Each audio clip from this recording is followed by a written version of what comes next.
bonsoir à tous les camarades qui sont présents dans cette salle.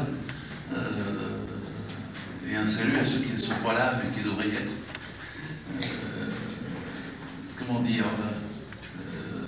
je parle au nom de la gauche démocratique et sociale. Je suis conscient de ce qui a été dit par Yann et Francis. Nous avions proposé une telle réunion mi-mars dernier. Nous avons vu les différentes organisations, on se connaît quand même dans cette salle, une à une et en tête-à-tête, de façon bilatérale.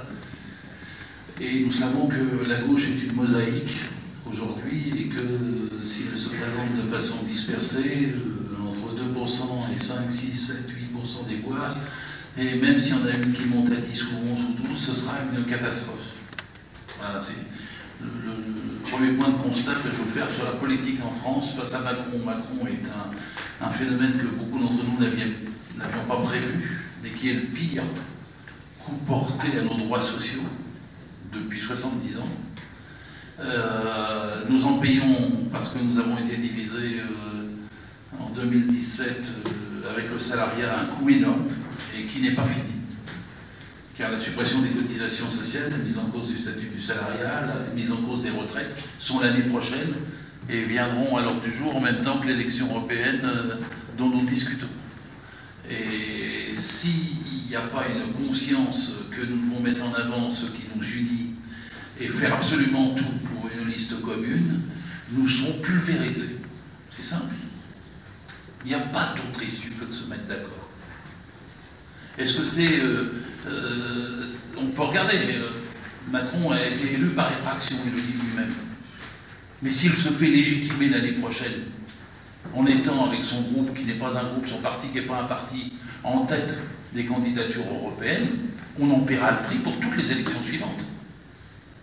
Non seulement nous n'aurons pas été assez forts pour faire l'unité, pour faire gagner dans les luttes, mais nous aurons été assez bêtes pour nous trouver divisés et consacrer à un personnage qui n'avait pas d'existence sur le champ politique il y a encore 2 ans, la peuplade des clés pour casser notre droit social et pour faire souffrir l'ensemble de notre peuple pour le compte de la finance. Donc le réalisme, simplement la conscience de la situation exceptionnelle dans laquelle on est, la brutalité du pouvoir que nous avons en face de nous, de l'ampleur de l'agressivité qu'il a, doit nous faire causer profondément sur les questions européennes, en sachant que ce n'est pas l'année prochaine, même avec une liste commune, qu'on va discuter d'un plan A ou d'un plan B. L'année prochaine, il s'agit d'envoyer une délégation dans le Parlement européen qui se fasse entendre de nos concitoyens et qui pèse autant qu'elle pourra. Dire qu'il faut mettre toutes les philosophies que nous avons sur l'Europe en préalable serait absurde. Il faut chercher ce qui nous unit, pas l'unité de pensée. Moi, j'ai voté contre Maastricht, j'ai voté contre le TCE, j'ai voté à chaque fois qu'il était possible contre l'Europe des banquiers et en défendant l'Europe des travailleurs, l'Europe sociale. Nous sommes absolument tous, probablement dans cette salle sans exception, sur cette ligne-là. Et même s'il y en a qui ont voté Maastricht ou à un moment donné, ils sont bienvenus comme dit l'autre, parce que tout le monde a les yeux braqués sur la situation. Et donc, ce qu'il faut pour s'unir, c'est trouver 4, 5 points. Tu en as parlé de 3, Francis. Moi, j'ai envoyé une lettre à tout le monde en notre nom pour dire qu'il y avait 5 thèmes qui semblaient s'imposer, qu'il fallait d'abord se situer bien, c'est que ce qu'on détestait dans l'Union européenne, c'était Macron. Il incarne le libéralisme, l'Union européenne incarne le libéralisme. On n'oppose pas, on ne dit pas que le mal vient d'ailleurs, le poison est chez nous. En luttant contre le poison chez nous, on lutte contre ceux qui nous font venir d'ailleurs.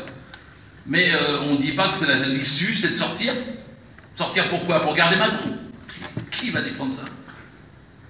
Donc c'est le premier des points qu'il faut clarifier de ce point de vue. Ensuite, quand on lutte contre Macron, on lutte contre les libéraux européens. Et c'est ainsi, ça je suis d'accord avec toi, qu'on remet en cause les traités. C'est pas le préalable, c'est pas de dire je remets en cause les traités. Le préalable, c'est de défendre une politique qui forcément remettra en cause les traités. Mais pour la conscience des gens, c'est partir de leur vécu. Et c'est ça qui les amène à voter et pas à s'abstenir. Donc là, moi, dans les premiers points, c'était sur la finance. Il est quand même très populaire d'essayer de faire une campagne de masse sur le thème. Il y a 1000 milliards de fraude fiscale et d'optimisation fiscale en Europe. Rendez-nous-les. Nous les voulons. 1000 milliards. Et si vous commencez comme ça, vous avez déjà une accroche, parce que les gens sont devenus quand même très sensibles à la question de la finance et des présidents des riches de toutes sortes, et nous entrons à ce moment-là dans la suite de façon plus logique. La deuxième chose, je suis d'accord avec toi, Francis, sur le social. Parce que quand on a 516 000 travailleurs détachés en France, qui sont avec un traitement d'inégalité et d'une discrimination salariale, on ne peut pas le tolérer chez nous, on peut le tolérer nulle part. Donc on exige l'abrogation. Ça c'est simple, à travail égal, salaire égal sur toute l'Europe. On ne veut pas des gens qui soient avec un salaire plus bas que les autres alors qu'ils travaillent côte à côte sur un même poste de travail dans un pays. Donc on veut plutôt un SMIC européen, on veut plutôt un partage des richesses, on ne veut pas des discriminations. Voilà, comme deuxième cri, ça va loin. Et après ça permet de se décliner, parce que tout le monde connaît la question du SMIC européen, mais c'est pas seulement le SMIC en égalité de monnaie, c'est en parité de pouvoir d'achat. Et on peut montrer de façon réaliste que de zone en zone, on peut marcher vers un SMIC en alignant vers le haut, pas vers le bas. Et donc, en conséquence, ça peut être un bénéfice pour tous les peuples et ça peut mettre en cause le dumping social. Mais si on, pareil sur les 48 heures, tu prenais des exemples où le Parlement a été utile sur la durée maximale du travail, il l'a été. Même sous Sarkozy, le Parlement avait bloqué Sarkozy, qui à l'époque voulait passer à 72 heures, selon les suites d'arrêts qui avaient été prises pour allonger la durée du travail. Or, sur 15 pays, c'est 48 heures qui restent quand même, 14 maintenant, la durée maximale du travail, et c'est pas rien que de la défense. Bon, je vais sur le troisième point. Évidemment, c'est le Parlement, la démocratie. Évidemment, sur les questions écologiques, là, il y a un panel. Moi, je trouve que, je prends toujours l'exemple de Volkswagen, qui est comme une entreprise qui pollue, triche avec la pollution, comme toutes les grandes entreprises et qui sont sans contrôle. On peut prendre toutes les grandes entreprises de multinationales qui sont sans contrôle et qui font des ravages. Et donc on peut parfaitement dire qu'on peut contrôler ces grandes entreprises. C'est aussi populaire que sur la question de la fraude fiscale. J'arrête, Julien. Sur le dernier panel des migrants, nous serons tous d'accord. Quand j'ai dit ça, je dis qu'il faut très vite chercher à avoir une commission de travail sur une plateforme. Si on y arrive, on prend 72 heures ou 70 jours, mais si on y arrive, ceux qui font la plateforme et qui sont dans cette salle attireront les autres. Parce qu'il sera très difficile, s'il y a une petite roue unitaire qui se met en place, à ceux qui refusent de ne pas être la grande roue qui participe. Et donc là, si on comprend bien ça, on peut bouleverser. Il n'y a pas de fatalité à ce qu'il n'y ait pas une liste européenne. Moi, j'ai vécu la campagne des présidentielles, on a échoué. La réunion qu'on a faite, qu'on fait aujourd'hui, ressemble à celle du 21 janvier 2016, pour ceux qui ont un peu de mémoire. Mais je propose que cette fois, on le fasse avec une telle égalité et volonté entre nous, sans barrière, pour réussir, qu'on mette par-dessus tout l'unité de la gauche, avant d'avoir de calculer combien de députés on aura chacun. Parce que si on commence comme ça, c'est cuit. Par contre, s'il y a l'unité de la gauche, il y aura une dynamique pour tout le monde et tout le monde y trouvera son compte s'il y a des gens qui ont des calculs comme ça. Et le calcul, c'est pas de calculer comme ça, c'est de calculer dans l'intérêt général face à Macron l'année prochaine et pour toutes les élections et batailles sociales qui suivront. Merci.